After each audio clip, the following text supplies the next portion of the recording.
made me do it. My daughter had moved to Denver, and this woman said, "You've got to go visit her. The Rockies are gorgeous. You can stay with your daughter for free, and you can take me with you."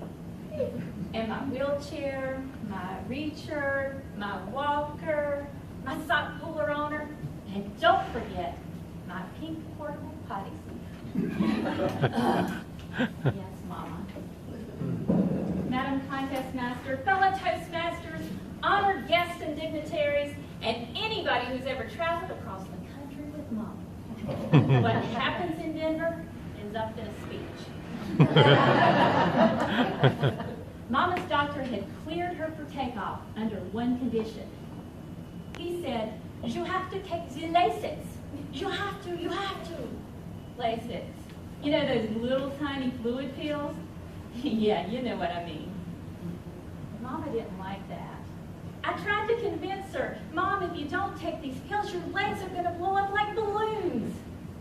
She said, "I'm going to tell you what I told my doctor. If I take those pills, I'll have to TT all the time." Either Mom's reasoning won out or my threats to leave her at home. And that woman ended up taking the pills. When we took off, it wasn't long before nature called. And did nature call? Frequently and with enthusiasm.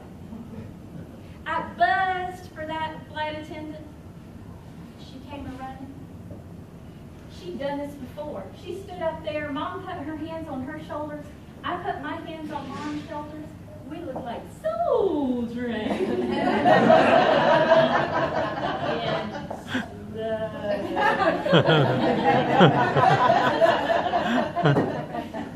Mom did not fully appreciate the care she was being given by the flight attendant. She looked over her shoulder and said to me, "I could pass a kidney stone quicker than this."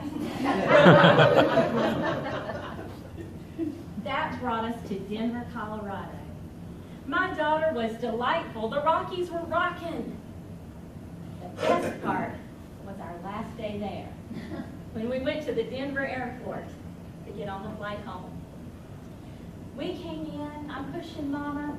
I stopped for a quick taco and a Pepsi, and we stopped for a quick TT break. We walked over to security. I handed her off to the nearest TSA agent. We didn't have no pre-TSA going on. We're going to have to figure out how that works. I handed her off and I stepped into the metal detector. Womp, womp, womp, womp. Mr. TSA comes over. He leads me through a retinal scan. Takes about a quart of blood. And finally, he puts my hands on this funky little device. And it lights up like a radioactive Christmas tree. Then, for some reason, Mr. TSA thinks he's Bruno Mars. And I hear, "Bonk, bonk, bonk, bonk, bonk, bonk, bonk." He likes his job too much. Bonk, bonk, bonk, bonk. "You're too hot. Call the police and the firemen." I say, "What?"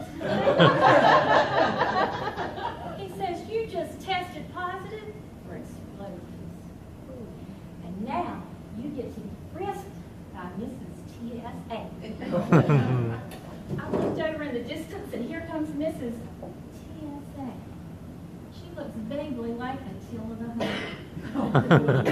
She's in on it too. She comes over and says, "We got you now. Saturday night, we in the spot. Don't believe it, just watch." I know I am in trouble. She starts to take me by the arm, and I say, "Stop! Wait a minute. I'm innocent. All I had was a taco and a Pepsi." She grabs me by the arm and takes me into this dark, dingy room. From the ceiling hangs a lone, naked light bulb. I'm sitting in there. I'd like to tell you people that it was nothing. There was nothing to it. But what happens in Denver winds up in a speech.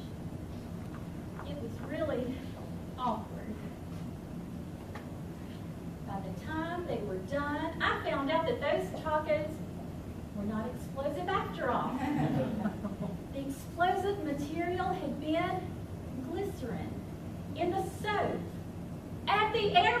work. I guess we'd had too many TT breaks. Mrs. TSA opens the door, and I run through it, freedom! And I see Mr. TSA pushing Mom as quick as he can over to me. He says, take her, nature's been calling and it's calling again. I take Mom, and then I do something I'm not especially proud of, y'all. I look over at him and I say, let me tell you a little something. Next time we come, we're going to show up, we're going to show out. And we're not going to be washing our hands either. Mom grabs the wheels of her wheelchair and says, that's how we roll.